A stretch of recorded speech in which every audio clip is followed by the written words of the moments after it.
Welcome back everyone. Today I have another 4x4 piston door for you.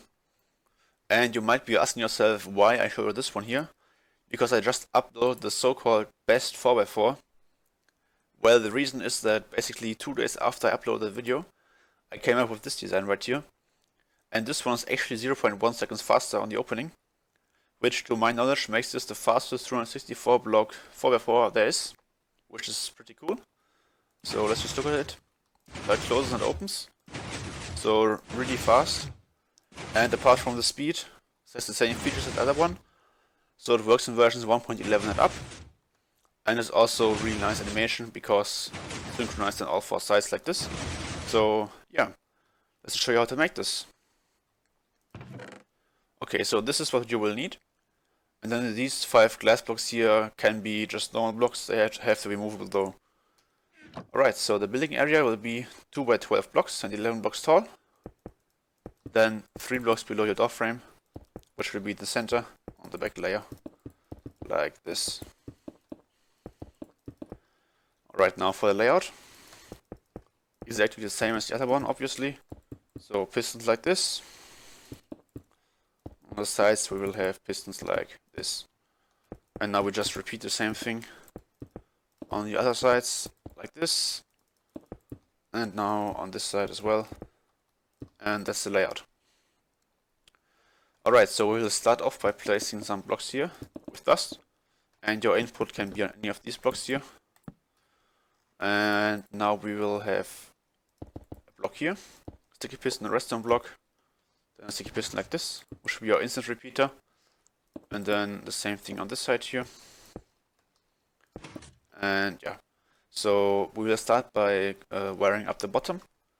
So on this side here, place 2 blocks like this with dust, then a slab with dust like this. So first thing that needs to happen is this pushes up. So block with a repeater and 1 tick here, block with dust, then observer like this. Now we come up here above this repeater, place a lamp with dust, 2 observers, a block here which will power this piston, the repeater and 1 tick which powers this piston up here. And this is already a double extender. So you might be wondering that these 2 observers both power at 2 ticks, but because we have a repeater here, this will always power before this one, so the closing is reliable. And then on the opening, this lamp will turn off after 2 ticks, which means that this one powers after at 4 ticks, and this will be our last retraction. So let's just look at it. Yeah. Alright, so the other side is basically the same. 2 blocks like this with dust, and then the slab with dust as well. On the bottom here we'll have 3 observers like this instead. Repeater and 1 tick into a block, which powers this here. And then our lamp, 2 observers, dust into the block here, and then a 1 tick repeater. And now we move on to these single extenders here. And for those we will be using a slider to power them, like this.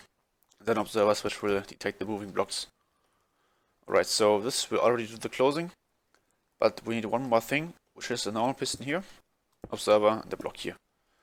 And you might be thinking this is useless, because this piston here already gets powered by this repeater. But this prevents this piston here, or rather prevents this piston from pushing back the blocks too early, because it also gets powered by this repeater here, but we want it to get powered at 3 ticks through these observers here, and this ensures that it won't power too early. Alright, so let's just test it. Works. Alright, so let's move on to the top. So we will make a slab staircase, like always, up until we reach the ceiling level here, and then just dust on top, and the same thing on this side here. So just place your slabs like this, and then our last one here, and dust on top. Alright, now we need observers, which we'll place like this. So 2 observers pointing downwards, with dust on top. Then on this side we will have a lamp here, and then observer for now, dust on the lamp, and 2 more observers like this. So 1 upwards from this block here and 1 to the right. 1 tick repeater on this one, and dust on this one. Alright, so this will repeater here powers this piston down here, And now we need to power this piston here for the closing, which will be done with this 2-tick repeater. And we will also need 2 observers here to make sure this retracts late enough to grab this piston here. And now for our last retraction, we will have a block here, the repeater on 1 tick, then a piston, and an observer like this should power this piston here when it gets pulled up. So let's test it. That's the closing and the opening. Alright, so this side is almost the same. So observers like this. But on this side we can just have a normal block here. Now our 2 observers like this. Repeater, dust. 2 blocks here. Repeater on 2 ticks. And then 2 observers like this. But as you might notice, we don't really have the room here to do something like this to power this piston for the last retraction. But the last retraction will actually be done by these 2 observers here, which also do the single extenders. So on the closing, this powers at 2, and on the opening at 4.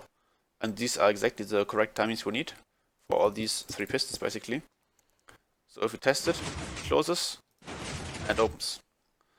Alright, so let's fill in the frame and move on to the sides. So we'll do the closing first. Should be done through this observer here, the rail on top. And this is actually quite interesting. I will explain why. So this observer here will do a double pulse, so it will power at 2 ticks and at 4 ticks.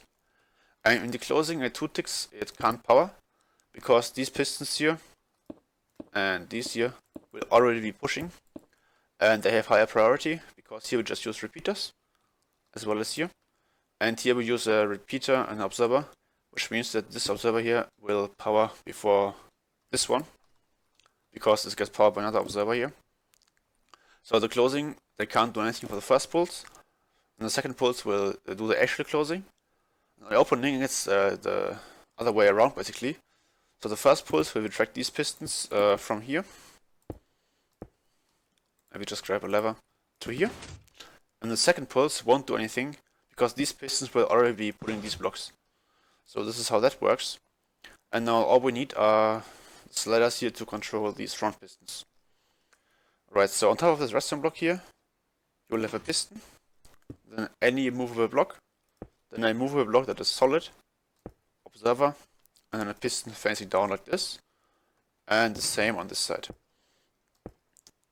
So what's going to happen is when we close the door, this will push down, so the observer will be right here, and it can power this block here, it will power these 2 pistons. And then at 3 game ticks, this piston here will extend, because the redstone block will power it.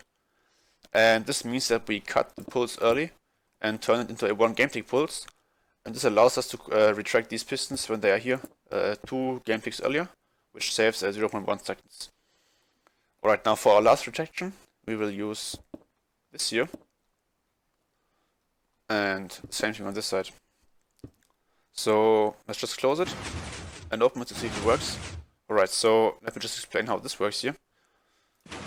When we open, this will instantly unpower and pull up this piston, which instantly updates this observer here, which will be our first pulse, which grabs these 4 middle blocks here. And then when this has retracted, this piston down here will pull up this observer to here, which will power this block, which by this time will be up here, to give the last retraction. So if you pay attention to this part, you can kind of see it, just like that. Yeah, one more thing, if you want to connect this door to anything, make sure you do not do this or this, because then this dust won't power this block anymore, because the dust here is redirected. So just power it like this, or just power these blocks down here, or you could even use an instant repeater if you want no input delay. So like this, and then just power this block here, and I don't know, have some dust lane to somewhere, and do it like this. Right, so I hope you enjoyed the tutorial, the door, and the video, and thank you for watching.